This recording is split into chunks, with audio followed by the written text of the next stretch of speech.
అందరికీ నమస్కారం. April fools day ఈ పేరు వినగానే మనందరికీ సరదాలు, జోకులు, నవ్వులు గుర్తొస్తాయి. కరెక్టే కదా? కానీ ఎప్పుడైనా ఆలోచించారా? అసలీ సంప్రదాయం ఎక్కడ మొదలైంది? ఎవరు మొదలుపెట్టారు? అదొక పెద్ద మిస్టరీ. ఈరోజు మనం ఆ రహస్యాన్ని ఛేదించడానికి ఒక చిన్న టైం ట్రావెల్ చేద్దాం. రండి, దీని మూలాల గురించి తెలుసుకుందాం. అవును, అసలు ప్రశ్న ఇదే. ప్రత్యేకంగా ఏప్రిల్ 1వ తేదీనే ఒకరినొకరు ఎందుకు ఆట పట్టించుకుంటారు? సరదాగా ఫూల్స్ చేసుకోవడం ఎందుకొక ఆచారంగా మారింది? ఈ ప్రశ్నకు సమాధానం అంత సులభం కాదు. కాని మన దగ్గర కొన్ని ఇంట్రెస్టింగ్ క్లూస్ ఉన్నాయి. వాటిని ఒక్కొక్కటిగా చూద్దాం. రైట్, మన ఇన్వెస్టిగేషన్లో మొదటి క్లూ. ఇది మనల్ని కొన్ని వందల ఏళ్లు వెనక్కి, అంటే 16వ శతాబ్దానికి తీసుకువెళుతుంది. ఇది అన్నింటికన్నా పాపులర్ థియరీ అన్నమాట. చాలామంది నమ్మేదేంటంటే ఈ కథ అంతా ఒక క్యాలెండర్ మార్పు వల్ల వచ్చిన గందరగోళంతో మొదలైంది. ఇంతకీ ఏంటా క్యాలెండర్ కథ? చూద్దాం.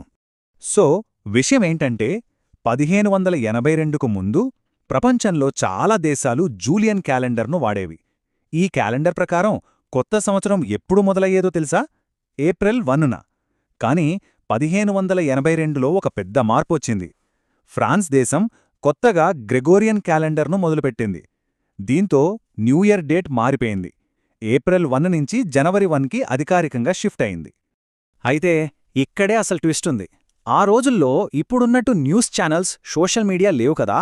సో ఈ క్యాలెండర్ మారిందన్న విషయం అందరికీ వెంటనే తెలియలేదు. దాంతో చాలామందికి ఈ మార్పు గురించి తెలియక ఎప్పట్లాగే ఏప్రిల్ 1నే న్యూ ఇయర్ సెలబ్రేట్ చేసుకున్నారు.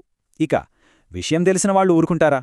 ఇంకా పాత పద్ధతిలోనే ఉన్నవాళ్లను చూసి ఏప్రిల్ ఫూల్స్ అని పిలుస్తూ ఆట పట్టించడం మొదలుపెట్టారట. అలా మొదలైన ఈ ఆట పట్టించటం కాస్త ఫ్రాన్స్లో ఒక పెద్ద ట్రెడిషన్ అయిపోయింది. దానికి వాళ్లు పెట్టుకున్న పేరు పాయిజన్ దవ్రెల్, అంటే ఏప్రిల్ ఫిష్ అని అర్థం. ఈ ప్రాంక్లో ఏం చేసేవారంటే ఈ విషయం తెలియని వాళ్ల వీపు మీద వాళ్లకి తెలియకుండా ఒక పేపర్ ఫిష్ అంటించేసేవాళ్లు. అంటే వీళ్లు సులభంగా వలలో చిక్కే అమాయకపు చేపల్లాంటి వాళ్లు అని చెప్పక్కనే చెప్పడం అన్నమాట. సరే, క్యాలెండర్ థియరీ ఇంట్రెస్టింగ్గా ఉంది గదా. ఇప్పుడు మన రెండో క్లూ చూద్దాం.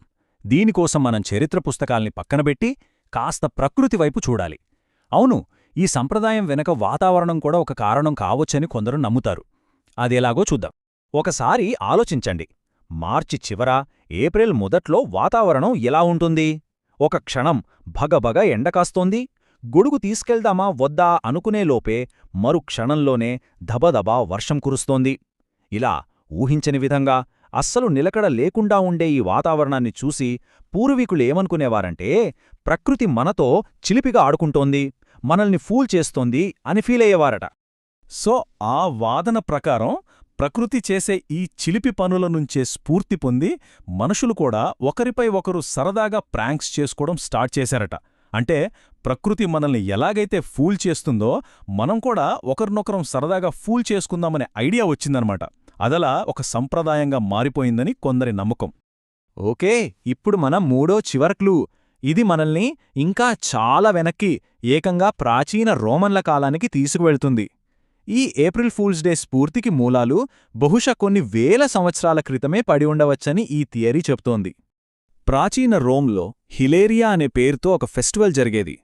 హిలేరియా అనే లాటిన్ పదం నుంచే హిలేరియస్ అనే ఇంగ్లీష్ పదం వచ్చింది. అంటే విపరీతమైన నవ్వు అని. పేరుకు తగ్గట్టే ఆ పండుగ మొత్తం ఆనందం, ఉల్లాసం, నవ్వులతో నిండిపోయి ఉండేది. అసలు విషయమేంటంటే ఈ హిలేరియా పండుగ సంప్రదాయాలు మన ఏప్రిల్ ఫూల్స్ డేకి చాలా దగ్గరగా ఉన్నాయి. చూడండి, ఈ పండుగ కూడా మార్చి చివర్లోనే జరిగేది. ప్రజలు ఫ్యాన్సీ డ్రెస్ లాగా రకరకాల మారువేషాలు వేసుకునేవాళ్లు. వాళ్ల మెయిన్ గోలు ఒక్కటే, ఇతరులను నవ్వించడం. అందుకోసం ఒకరిపై ఒకరు సరదాగా జోకులు, ప్రాంక్స్ వేసుకునేవాళ్లు. వింటుంటే అచ్చం ఏప్రిల్ ఫూల్స్ డే లాగే అనిపించడం లేదా? సరే, మన ముందు 3 క్లూజ్ ఉన్నాయి. 1, ఫ్రాన్స్లో క్యాలెండర్ మార్పు వల్ల వచ్చిన గందరగోళం. 2, ప్రకృతి చేసే చిలిపి పనులు. 3, ప్రాచీన రోమన్ల హిలేరియా పండుగ. మరి వీటిలో ఏది అసలు కథ, ఏది నిజం? నిజం చెప్పాలంటే దీనికి ఒకే ఒక్క పక్కా సమాధానం అనేది లేదు. ఏప్రిల్ ఫూల్స్ డే మూలాలు ఇప్పటికీ ఒక మిస్టరీనే. కాని మనం చూసిన ఈ 3 కథల్లో ఒక కామన్ పాయింట్ ఉంది. అదేంటంటే మూర్ఖత్వాన్ని, మార్పును, అన్నింటికన్నా ముఖ్యంగా నవ్వును ఒక వేడుకలా జరుపుకోవడం. దీని వెనకున్న కథ ఏదైనా కానివ్వండి, కాని మనమందరం గుర్తుంచుకోవాల్సిన ఒకే ఒక్క ముఖ్యమైన విషయముంది.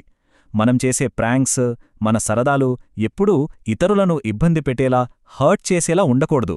కేవలం నలుగురూ కలిసి నవ్వుకునేలా ఉండాలి. అప్పుడే ఈ రోజుకు అసలైన సార్థకత. చివరిగా ఒక మాట. దీని వెనుక అసలు కారణం క్యాలెండర్ మార్పు కావచ్చు, ప్రకృతి కావచ్చు, లేదా వేల ఏళ్ల నాటి రోమన్ పండుగే కావచ్చు. కారణం ఏదైనా ఈ సంప్రదాయం యొక్క అసలు స్ఫూర్తి ఆనందంగా నవ్వుకోవటం, నవ్వించటం, అంతే కదా?